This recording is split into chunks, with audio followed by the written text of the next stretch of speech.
Hello बच्चों, आज JEE main का 2023 सेकंड सेशन शुरू हो गया है, यानी अप्रैल सेशन। और आज फर्स्ट डे जो बच्चों का फर्स्ट शिफ्ट में एग्जाम हुआ, उसके केमिस्ट्री के कुछ क्वेश्चंस लेकर मैं आपके सामने आया हूं रिलायबल इंस्टीट्यूट की तरफ से। तो हम लोग केमिस्ट्री सब्जेक्ट के कुछ क्वेश्चंस स्टार्ट करेंगे। ये क्वेश्चन बच्चों के मेमोरी बेस्ड क्वेश्चन है, यानी जो बच्चे पेपर दे के आए हैं उनको पेपर देते समय कुछ बातें याद थी, कुछ क्वेश्चंस याद थे, हमने उनसे वो क्वेश्चन प्रोड्यूस करके सुन के आपके लिए निकाले हैं। इनमें कुछ डेटा वगैरह में एरर हो सकती है, लेकिन फंडामेंटली क्वेश्चन जो कहना चाह रहा है वो मैं आपको समझाने की पूरी कोशिश करूंगा।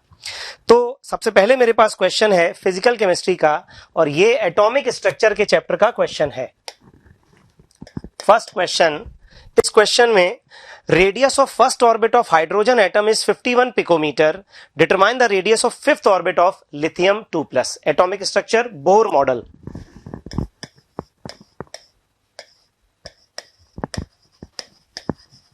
बोर मॉडल का टॉपिक, इसमें हमें रेडियस ऑफ हाइड्रोजन दी हुई है इन फर्स्ट ऑर्बिट यानी n बराबर 1 में, और ये रेडियस है 51 पिकोमीटर। ओके, पूछ रहा है determine the radius of fifth orbit of Li2+। Radius of Li2+ in n = 5 हमसे पूछा है। ये क्वेश्चन अपने को करना है। फॉर्मूला बेस्ड क्वेश्चन है, इसके लिए हम लोग फॉर्मूला लगा सकते हैं। R = 0.529 n²/z। ये रेडियस का फॉर्मूला है। ये जो रेडियस का फॉर्मूला है, वैसे तो ये एंगस्ट्रॉम में होता है, बट क्योंकि हमें रेशो वाइज कैलकुलेशन करनी है तो कोई फर्क नहीं पड़ता, कोई भी यूनिट अपन यूज कर सकते हैं। तो सबसे पहले इसमें 51 हमने यूज किया हाइड्रोजन के लिए, 0.529 इंटू n² यानी 1/z। हाइड्रोजन का z कितना होता है? 1। ये वैल्यू अपने को दी हुई है। आप देख सकते हैं ये LHS RHS मैच नहीं कर रही है, कोई दिक्कत नहीं है। हमें सिर्फ कंपैरिजन करना है दो इक्वेशंस में, तो जो भी कांस्टेंट टर्म्स हैं वो सब कैंसिल आउट हो जाएंगे। फिर पूछ रहा है हमसे, देखो Li2+, तो ये वाला जो रेडियस है this we have to determine, and this is equal to 0.529 into, इसके लिए देखो n² 25 अपॉन लिथियम के लिए लिथियम 2+, इसके लिए Z 3। तो अब अगर हम इन दोनों को डिवाइड करें तो देखो कॉमन फैक्टर सारे कैंसिल। Li2+ का रेडियस फिफ्थ ऑर्बिट में अपने को कैलकुलेट करना है। क्या आ जाएगा? This will be 51 into 25/3। This is 17 into 25 which is equal to 425 picometer. 17, हाँ कैलकुलेशन अपन चेक कर सकते हैं। 17, 20, तो ठीक, तो ये इसका आंसर आएगा। अब ये क्वेश्चन ऑब्जेक्टिव में है तो आप 425 पिकोमीटर टिक करेंगे, और अगर ये क्वेश्चन न्यूमेरिकल वे में आया है तो न्यूमेरिकल वाले में आप इसको कंप्यूटर पे फिल करेंगे। क्वेश्चन का कॉन्सेप्ट आपको समझा दिया गया है। करने का तरीका ये है, डेटा में कोई भी अगर मिसमैच होता है एक्चुअल पेपर में तो ये मेमोरी बेस्ड है। इसकी पॉसिबिलिटी हो सकती है क्योंकि बच्चों ने अपने जो भी उनको याद है उसके बेस पर ही पेपर बताया है। Now coming to the next question. Next question मेरे पास है, और ये क्वेश्चन है बेटा मोल कॉन्सेप्ट के टॉपिक का।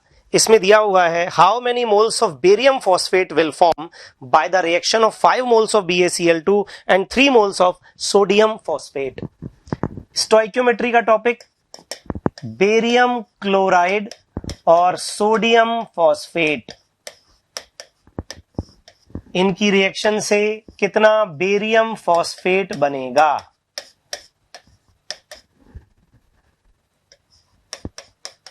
बैलेंस करना पड़ेगा सबसे पहले। तो फॉस्फेट राइट में 2 है तो ये 2, बेरियम 3 है तो ये 3, तो 3 BaCl2 2 sodium phosphate barium phosphate plus 6 NaCl। ये इक्वेशन कंप्लीट है और इसमें पूछा है कि अगर T इक्वल टू 0 पर आपको बेरियम क्लोराइड के 5 मोल्स और सोडियम फॉस्फेट के 3 मोल दिए हैं तो बेरियम फॉस्फेट के कितने मोल बनेंगे स्टोइकियोमेट्री में, लिमिटिंग रिएजेंट का क्वेश्चन है। अच्छा, इसमें ये जो डेटा है 5 मोल 3 मोल, ये डेटा बच्चे ने हमें बताया है जो उसको याद था। ठीक है, तो मैं आपको मेथड समझा रहा हूं। 5 मोल 3 मोल, सबसे पहले हमें लिमिटिंग रिएजेंट चेक करना पड़ेगा और लिमिटिंग रिएजेंट चेक करने के लिए हमें करना पड़ता है moles upon stoichiometric coefficient. Barium chloride के लिए मोल्स अपॉन स्टोइकियोमेट्रिक कोफिशिएंट कितना है 5/3 और इसके लिए 3/2, तो ये है 1.5, this is 1.5 and this is 1.67। तो 1.5 is least, इसीलिए ये वाला सोडियम फॉस्फेट बेटा लिमिटिंग रिएजेंट है।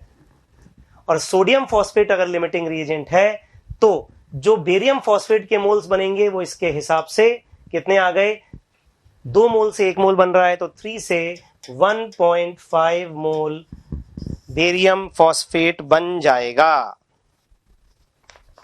ठीक है, बेरियम फॉस्फेट, इस क्वेश्चन का आंसर 1.5 है। फिर से बता रहा हूं, अगर ये ऑब्जेक्टिव में है तो 1.5 वाला ऑप्शन आप टिक करेंगे और अगर ये इंटीजर में होता है तो 1.5 न्यूमेरिकल वैल्यू में आप इसको फिल कर सकते हैं। Now coming to the next question, question number 3। Third question भी फिजिकल केमिस्ट्री का ही है। थर्ड क्वेश्चन बेटा केमिकल इक्विलिब्रियम से रिलेटेड है। हमें एक इक्वेशन के लिए डिग्री ऑफ आयनाइजेशन का एक्सप्रेशन बताना है और ये कंपाउंड दिया हुआ है A2B3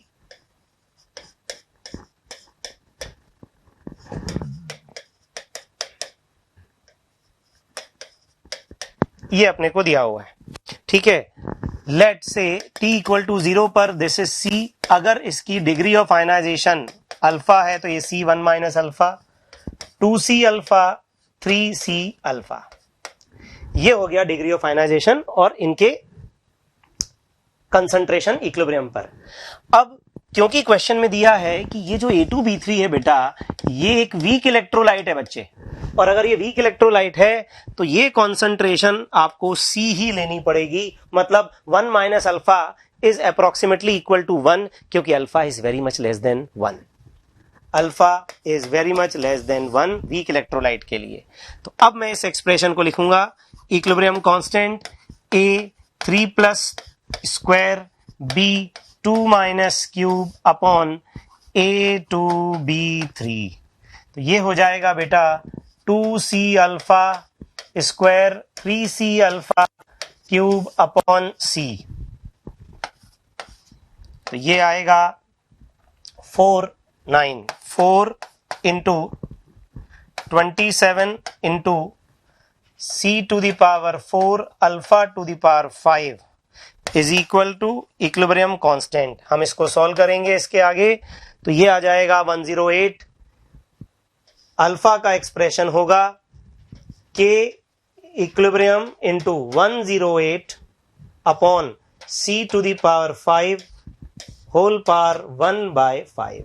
ये एक्सप्रेशन अल्फा के लिए आएगा। चारों ऑप्शंस में से जो भी एक्सप्रेशन इससे मैच कर रहा हो ये वाला एक्सप्रेशन, उसी को हम लोग करेक्ट टिक करेंगे। तो केमिकल इक्विलिब्रियम का एक नॉर्मल सिंपल क्वेश्चन है, कुछ भी खास इसमें टेक्निकलिटी नहीं है, आपको प्रोसीजर आता है ऐसे ही सॉल्व करते हैं और ये इसका आंसर आ जाएगा। तो ये आंसर भी मेरे पास आ गया है। Now coming to the next question, question number 4, और ये है इनऑर्गेनिक केमिस्ट्री का। How many of the following is are square pyramidal shape chemical bonding. Square pyramidal shape ICl4 BF4 PF5 XCO4 और BrF5। पूछा है इनमें से कितने स्क्वायर पिरामिडल शेप हैं, ऐसा इस बच्चों ने मेमोरी बेस्ड बताया है। अब इसमें सबसे पहले देखो शेप निकालने के लिए हम लोग हाइब्रिडाइजेशन कैलकुलेट कर लेते हैं। हाइब्रिडाइजेशन देखते हैं तो ICl4 माइनस इसका hybridisation sp3d2 BF4 minus sp3, this is sp3d, this is sp3 again and this is sp3d2। ये 5 मॉलिक्यूल हैं, इन पांचों के हाइब्रिडाइजेशन आ गए। अब आपको स्क्वायर पिरामिडल चाहिए तो सबका शेप निकालने की आपको जरूरत भी नहीं है। मैं बता दूं, sp3 में स्क्वायर पिरामिडल नहीं हो सकता, sp3d में स्क्वायर पिरामिडल नहीं हो सकता, तो ये 3 तो ऑलरेडी कैंसिल हो गए। स्क्वायर पिरामिडल शेप जो बनती है वो बनती है sp3d2 हाइब्रिडाइजेशन से। किस तरह से बनती है देखना, sp3d2 अगर हाइब्रिडाइजेशन है तो सेंट्रल एटम अगर हमने मान लो A मान लिया तो उसमें इलेक्ट्रॉन पेयर की जो ज्योमेट्री बनेगी वो बनेगी ऑक्टाहेड्रल। अब इसमें अगर एक लोन पेयर आपने लगाया तो जैसे हम लोग यहां पे एक लोन पेयर ये लगा देते हैं, ये एक लोन पेयर ये हमने लगा दिया, तो ये बेटा जो शेप रिमेनिंग होगी ये है स्क्वायर पिरामिडल। इसके लिए जो हमें चाहिए सेंट्रल एटम पर 5 चाहिए बॉन्ड पेयर यानी सिग्मा बॉन्ड पेयर। देखो 1 2 3 4 और ये 5, और एक चाहिए लोन पेयर। ICl4 माइनस को कंसिडर करते हैं। ICl4 माइनस में आयोडीन पर 7 इलेक्ट्रॉन्स हैं आउटर मोस्ट शेल में, और उसके बाद इसमें 4 क्लोरीन Cl, तो इसमें क्या बेटा 5 सिग्मा बॉन्ड पेयर है? नहीं है। इसलिए ये ज्यादा बिना सोचे समझे ही हमने कैंसिल कर दिया कि भैया हमें तो 5 बॉन्ड पेयर चाहिए और ICl4 में सराउंडिंग एटम ही 4 हैं, तो 5 बॉन्ड पेयर कैसे मिलेंगे? BRF5, ये BRF5 में 5 बॉन्ड पेयर और एक लोन पेयर आएगा, क्योंकि ब्रोमीन के आउटर मोस्ट शेल में 7 इलेक्ट्रॉन 7 इलेक्ट्रॉन होते हैं, 5 ने ये बॉन्ड बना लिया सिग्मा बॉन्ड और 2 इलेक्ट्रॉन बचे यानी एक लोन पेयर बचा। This is square pyramidal shape, और इसलिए इस क्वेश्चन का आंसर जो इंटीजर में हमें भरना है वो है 1। 5 में से सिर्फ एक ही आंसर ऐसा है जिसमें एक ही ऑप्शन ऐसा है जो स्क्वायर पिरामिडल शेप में है।